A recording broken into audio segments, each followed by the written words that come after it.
In today's video, I'm gonna talk about the most important part of my entire filmmaking kit. This mysterious black box right here. It's more important than any drone, any camera, anything that I have, and basically solves all my problems when it comes to the incredibly sexy topic of data management, aka making sure all of those precious photos and videos that you work so hard to create don't get lost. But before I start talking about this and do a full review on it, I thought this was actually a really good opportunity to just kind of talk about my entire data management workflow, all the way from when I shoot photos and videos to storing it back home. If you're just interested in the review, you can go to this time code. So back in 2018, I had just gotten done with one of the biggest projects that I ever shot to date. Back then, I wasn't making much money, but this was a paid project for a really cool resort. And like I said, it was just this huge, exciting project for me. I had just gotten home, plugged my hard drive in to start editing, and all of the files were corrupted. I ended up sending the drive in, and by the grace of God,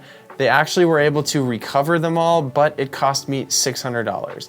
Back then, I didn't really have $600 to spend, but I just had to do it. And honestly, I was pretty lucky because a lot of times they're just not able to recover anything. After that incident, I just made it a huge priority to just create a workflow to make sure that didn't happen again. Everyone has slightly different workflows for this, but here's mine. So let's start from the very beginning when I shoot the content. So back in the day, these are the drives that I used to travel around with. They're HDD drives, meaning there's a spinning disk inside, and they're a lot cheaper than SSDs. So back when I didn't have any money, this was really all I could afford. If you travel around with them often and they're shaking around, or you drop them or something like that, because it has moving parts inside, they're really easy to corrupt. This is actually the exact drive they sent back to me with all my footage. So I was saving a bit of money up front buying cheaper drives, but I had literally just spent $600 recovering all of that. So from that point on, I switched to SSDs. SSDs are much smaller, the read and write speeds are way faster, and they don't have any moving parts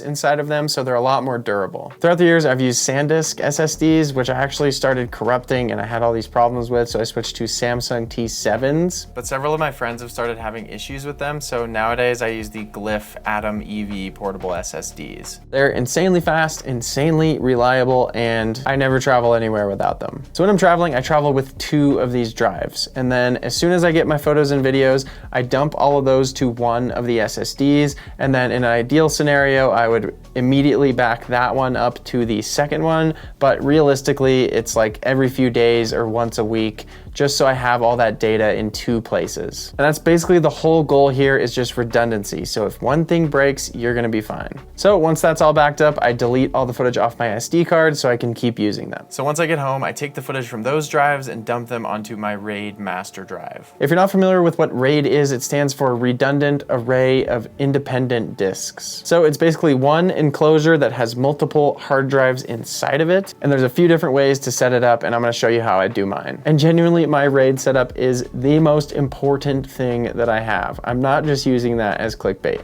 In addition to just having the peace of mind that all of my footage is safe and not going anywhere, it's also so nice to just have one cord to plug into your computer to access everything you've ever shot. Before I got a RAID, this is what my life looked like.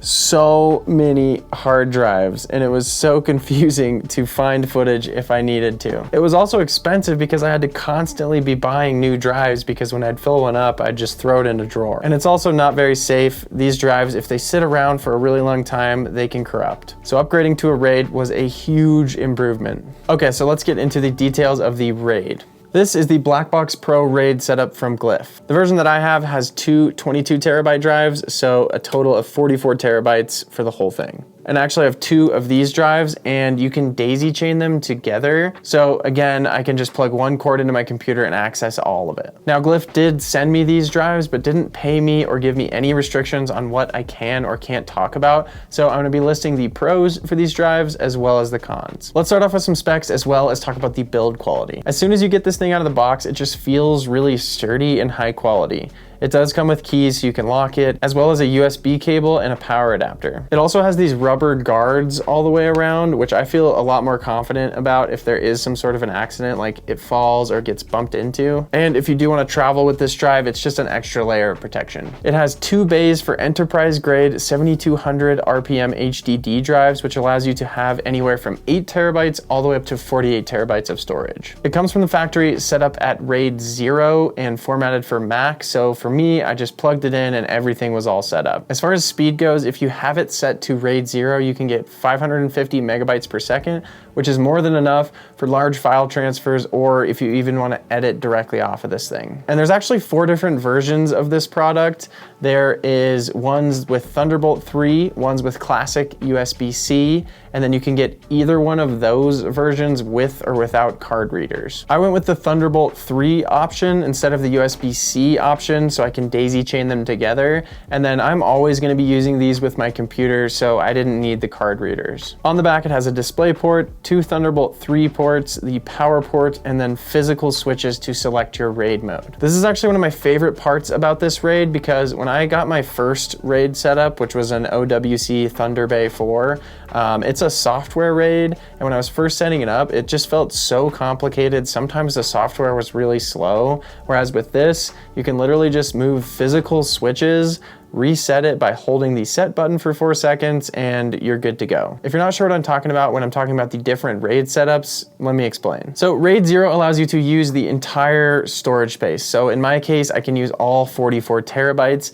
and it writes to both drives simultaneously. So it's a little bit faster than writing to individual drives. RAID 1, however, basically creates 2 mirrored drives. So if I bring any data to the drive, it copies it to both drives. So it's a lot safer, and if one of the drives gets corrupted, I still have all the data on the other one. Because it's not writing to both drives simultaneously, the speeds are a little bit slower, but for me, I'm not going to be editing off of this drive. I'm just using it for deep storage, so that works totally fine for me. And I just have the peace of mind that if something goes wrong, my data is going to be safe. The other settings on there are big, aka span or JBOD, which literally just stands for just a bunch of disks, which I think is pretty funny. And basically what that means is if you plug the hard drive in, you're just going to get both drives independent of one another. If you set it up as span, it's pretty similar to RAID 0, allowing you to use all of the storage on the drive. And it also allows you to use drives of different sizes. So you could have a 22 terabyte one in one bay and a 12 terabyte in the other. But I think most people are going to be setting this up as a RAID, so I'm not going to get super into depth about that one. Again, I have mine set up in RAID 1 because this is basically going to contain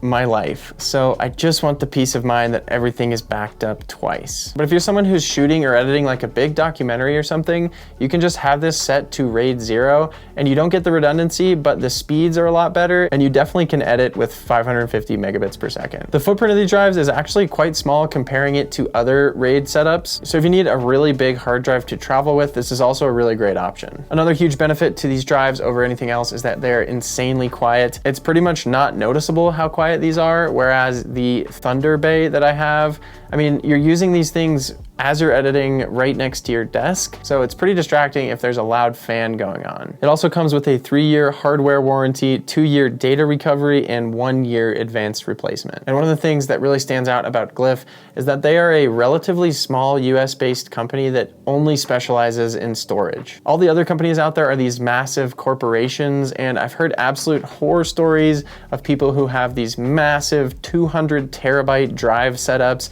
and something goes wrong, and it takes months and months and months of back and forth to actually get a replacement, get fixed. And in some cases, those companies just didn't help at all. But with Glyph, if one of these drives breaks or I need help recovering stuff, I'm really confident that they will actually help me. Okay, so I just talked about a lot of the pros of this setup. Now I want to talk about one downside, and that is the fact that this only has 2 bays to put hard drives in. If they made a version of this with 3 bays, you then could run RAID 5. So right now with my drive, technically it's 44 terabytes, but since I have it set to RAID 1, it's only 22 terabytes, giving me 50% storage capacity. But if you have 3 disks and run RAID 5, you can use 66% storage capacity. These are obviously a pretty big purchase, so for someone who has a ton of storage, that extra 16% can really go a long ways. Okay, lastly, I want to talk about pricing. These retail for $18.99 for the 48 terabyte option, but they're doing a sale for $200 off right now. And on top of that, you can use code McGee15 to get an additional 15% off, bringing the total to just under $1,500. That is insanely affordable when you compare it to something like the OWC Thunder Bay 4, which is $2,099 for the same 48 terabyte option. With those drives, you can upgrade the storage and you have a little bit more options when it comes to which RAID setting that you use. But with these drives, when they do fill up, I can just get another one, daisy chain it together, and I'm good to go. Okay, so final thoughts. So there are a few other options out there when it comes to RAID setups, but there's a few things that for me make the Blackbox Pro really stand out. One is the physical RAID switches. Again, it's just such an easy setup. Software RAID can get complicated pretty quickly and just be kind of overwhelming to figure out. Whereas with this, you can just buy it, it's super easy to set up, and you're good to go. The other thing that really stands out is that, like I said before, they're a relatively small US-based company, so the customer support level is gonna be completely different with Glyph than it would be with one of these giant corporations. And you can use that code McGee15 for 15% off anything on their website. Anyways, guys, that is it for this video. If you have any questions about this setup, make sure to leave them in the comments down below, and I will see you on the next one. Peace.